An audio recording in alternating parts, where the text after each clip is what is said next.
আসসালামু আলাইকুম রহমতুল্লাহি ওবরাকাতু। আজকে কি আখেরি চাহার সোমবার? হ্যাঁ, উপমহাদেশের অনেক আলেমদের মতে আজকে বুধবার আখেরি চাহার সোমবার। আচ্ছা, আখেরি চাহার সোমবার কি? এটার মানে কি? আখেরি মানে শেষ, চাহার মানে চার, আর সোমবার মানে হচ্ছে বুধবার। অর্থাৎ উপমহাদেশের ওই সমস্ত আলেমদের মতে সফর মাসের শেষ বুধবারকে আখিরি চাহার সোমবার বলা হয়।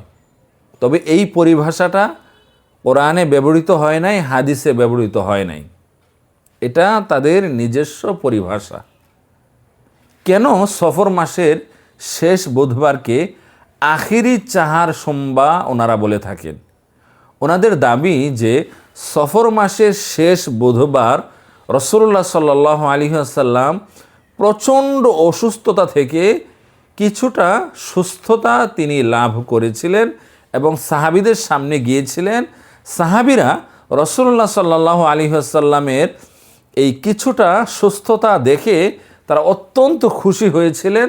তারা আল্লাহ পাক রব্বুল আলামিনের শুকরিয়া আদায় করেছিলেন, ইবাদত করেছিলেন এবং তাবারক বিতরণ করেছিলেন। তবে কোরআন হাদিসে এর কোনো বর্ণনা নেই।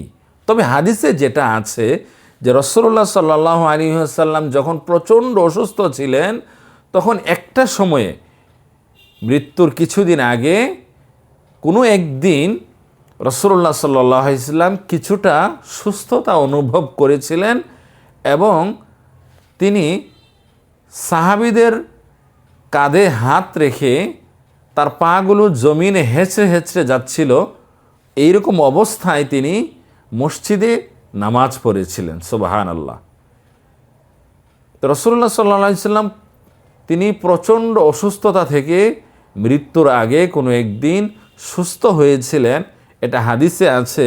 কিন্তু এটা যে সফর মাসের শেষ বুধবারই হয়েছিল সেরকম কোনো বর্ণনা কোরআন হাদিসে নেই। তবে উপমহাদেশের অনেক আলেমরা তারা বলে থাকেন যে এটা সফর মাসের শেষ বুধবারই হয়েছিল এবং তারা ইতিহাসের বিভিন্ন গ্রন্থের রেফারেন্স দিয়ে থাকেন। তাহলে এই দিন উপলক্ষে কি কোনো আমল আছে? যেই সমস্ত আলেমরা এই দিনটাকে অর্থাৎ সফর মাসের শেষ বুধবারকে আখেরি চাহার সোমবার বলে থাকেন, তাদের মতে এই দিনে যদি আমল করা হয়, জিকির আজগার করা হয়, তাবারক বিতরণ করা হয়, তাহলে সেটা অনেক ভালো। এটা তাদের দৃষ্টিভঙ্গি, তাদের মত। তবে আমাদের হানাফি ওলামায়ে কেরামদের বড় একটা অংশ তারা মনে করেন যে না, আখেরি চাহার সোমবার বলে কিছু নাই, এই পরিভাষা কোরআন সুন্নাহের পরিভাষা না। সুতরাং এই দিনে ইবাদত করলে, জিকির আজগার করলে বেশি ফজিলত হবে, বেশি সওয়াব হবে, এরকম বর্ণনা সহি নয়। তবে এমনিতেই কেউ যদি দান সদকা করে, প্রতিনিয়তই করে, আজকেও করলো, তাহলে সে সওয়াব পাবে। কিন্তু এই দিনটাকে উপলক্ষ করে কিছু করলে সওয়াব পাবে বলে ওলামায়ে কেরাম মনে করেন না। এটাকে তারা বিদআত বলে থাকেন। তবে রাসূলুল্লাহ সাল্লাল্লাহু আলাইহি ওয়াসাল্লাম তিনি প্রচণ্ড অসুস্থতা থেকে একটা সময় সুস্থতা লাভ করেছিলেন। এই ঘটনা শোনার পরে যদি মনের মধ্যে আনন্দ অনুভব হয়, ভালো লাগা কাজ করে, সেটা ভালো, আলহামদুলিল্লাহ। সেটা প্রকৃত মুমিনের পরিচয়, রাসূলুল্লাহ সাল্লাল্লাহু আলাইহি ওয়াসাল্লামের আশিকের পরিচয়।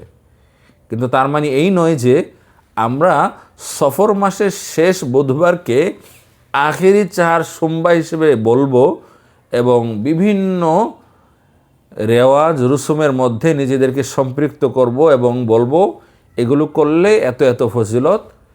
এরকমটা আমরা বলতে পারি না। কোরআন হাদিসে এরকম কোনো কথা নেই। আসসালামু আলাইকুম ওয়া রাহমাতুল্লাহি ওয়া বারাকাতুহু।